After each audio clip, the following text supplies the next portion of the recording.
Hey guys, so it's number 4 for the week, and yes, I'm back in the glass houses. And as I said just in the other couple, I come back down here because I just found out yesterday they're going to pull these down, and it's a bit sad. So I'm sure they'll put all the plants in a really good place. They won't just like ditch them. Well, I would hope not, but it's going to be sad. I like coming down here. It's where my mum got married. This is back in the day where you had to get married out of the temple before you could. Anyway, long story there. Laws in New Zealand. Anyway, she got married here, then they got married in the temple. But this is beautiful.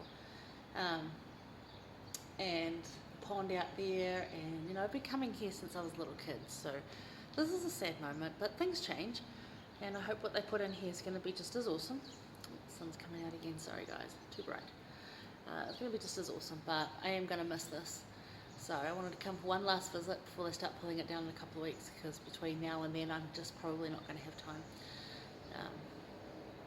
It's sad, but enjoy what you can see.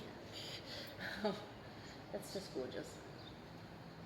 And right now they've got both doors open and the breeze is coming right through. So, things change and things pass, and I thought this was quite apropos, being that both in these last chapters of Ether, that for both Moroni and Ether, things were changing rapidly and the worlds were falling apart. So this is kind of what's happening to us now. Anyway, we're going to Ether 15 verse 19.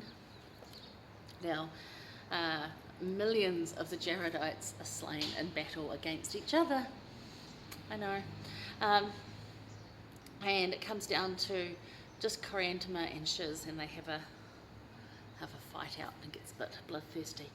But 19 is the one that's important for us to know, really. It says, "But behold, the Spirit of the Lord had ceased striving with them, and Satan had full power over the hearts of the people, for they were given up unto the hardness of their hearts and the blindness of their minds, that they might be destroyed. Wherefore they went again to battle, even though they knew they were going to die." It goes on to say that, they slept on their swords, they were drunken with anger, they, fought again till there was less of them, and then they knew that they were going to die the next day, but they went on and fought anyway. Instead of just walking away, I'm not going to say I was there, and I'm like, this is Ether seeing this whole thing and recording it. How sad for Ether, right? But this is a people that are so hard-hearted, that they're so drunk on anger, and unfortunately I have seen people like this, and it's not good. But wanted to point out here that no man can serve two masters, and the old scripture in forgotten the reference, but you can't serve two masters. You're gonna hate one, despise the other, cling to one. It just does not work. You cannot be a black and a white and look at the floor. Again, why I brought you here. You can't be completely one or the other, right? You have to pick one. You can't sit on the fence, right? I'm just going to say, the same way you can't be on a diet and then not on a diet, because it doesn't work. You're either on the diet and you're making it work, or you're not on the diet and it's not working. You can say you're on a diet and fall off the wagon and eat stuff and be not on that diet, then you're not on it, are you?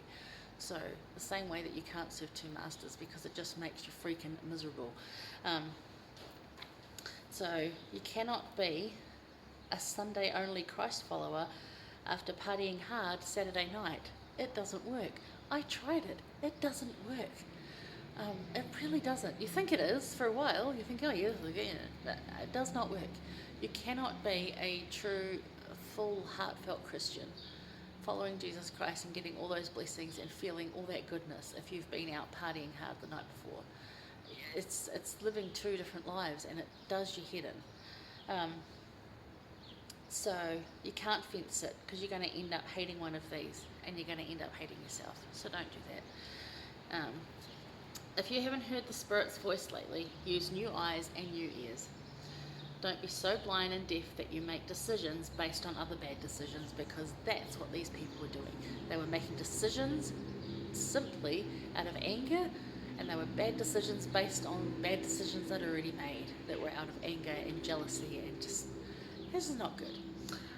The quote from this is from Elder Robert D. Hales, and he always had some awesome stuff to say.